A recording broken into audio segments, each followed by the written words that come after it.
In likeness, Nick Saban addressed this at SEC Media Day, saying he was unsure of the impact this could have on a team. Saban hinted that someone like his quarterback, Bryce Young, potentially earning so much more than his teammates could cause tension in the locker room. Saban saying this. Our quarterback, Bryce Young, already has approached ungodly numbers. It's almost 7 figures, and it's like the guy hasn't even played yet. But that's because of our brand. Tuesday, Stanford head coach David Shaw had this to say. Nick Saban is smarter than any 10 of us in this room combined. So there was no way that was just a throw-in. Obviously, that's a plant to make sure people knew, and it's a great way to recruit. Max, what do you think? Is this name, image, and likeness problematic for recruiting? No, it's problematic if you got a bum squad. It's problematic if you got a bad program. I mean, let's be honest about it. It's awesome. But what Nick Saban did, and Shaw's right, the way Nick Saban did it, the front of it to people who aren't really looking deeply is like, hey, I like it, old school. Look what's happening now. It could be divisive. I don't know. But really underneath, he's signaling, you can make $1 million at Alabama. Our brand. You don't even need to play. You don't need to step on the field. This idea of perfect parity is absurd. Are we just rooting for laundry, or are we rooting for the place that we're from or the place we went to school? The reason Alabama has that advantage is because they care more about college football than other places. The reason LSU, Marcus, would have that advantage is because they care more about college football than other programs, right?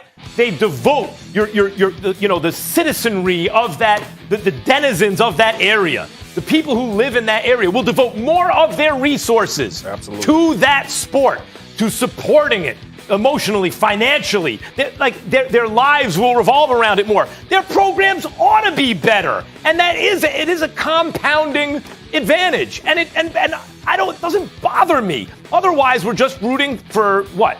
Because this one has this uniform and this has this uniform. We're completely detached. They have no character from the place from which they come. The New York Yankees, the biggest market in the world, and baseball, crazy town once upon a time.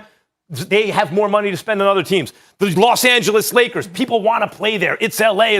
But there are other markets that are in the middle of the country, in the South. Maybe it's not the NBA or college football, but it really matters to people who live there. They give more of themselves to it, and programs and franchises there will have an advantage recruiting. And Marcus, this is part of that. Doesn't bother me a little bit.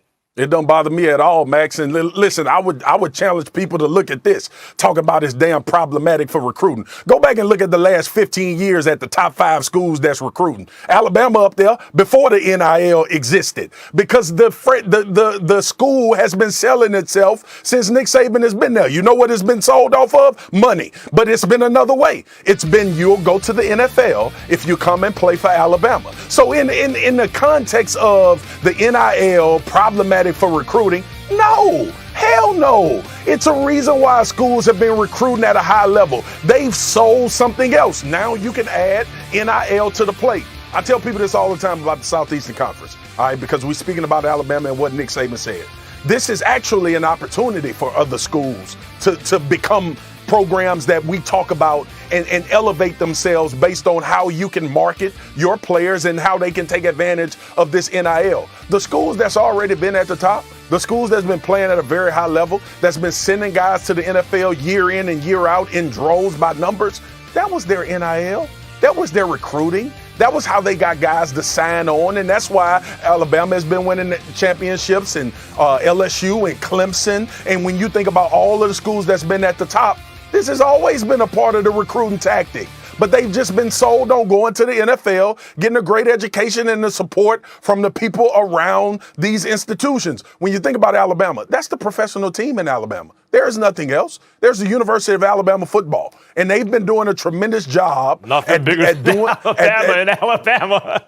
Right? And like doing what they're doing. So the bottom line is, when you look at how the NIL is going to impact college football, it absolutely will. But for these schools that's been up here at the top tier, they've already been selling these same ideas. They just couldn't turn it in, monetize it while these guys have been in college. So I want Saban to do that at every press conference. Give a little subliminal recruiting pitch in every and then when press you conference. look I love at, it. and in particular, let me get this in. When you look at the Bryce Young and the endorsements, and you talk about Nick Saban putting that olive branch out there and talking about the cachet of Alabama, why in the hell do you think Texas and Oklahoma want to go to the SEC, man?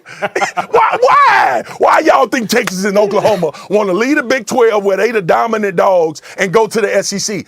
Because it's financially great to be a part of the Southeastern Conference. Not only that, you'll be able to recruit in that same pool that those guys are already in. So is the NIL problematic for recruiting? Hell no, because they've been recruiting off this same idea for the last 20 years. Yeah. All right. Bryce Young, third best odds to win the Heisman, but already worth millions. Marcus, thank you so much for being with us. We'll see you on NFL Live later. Still to come on First Take, Lamar Jackson has set some high expectations for himself this season. What should we expect for the Ravens?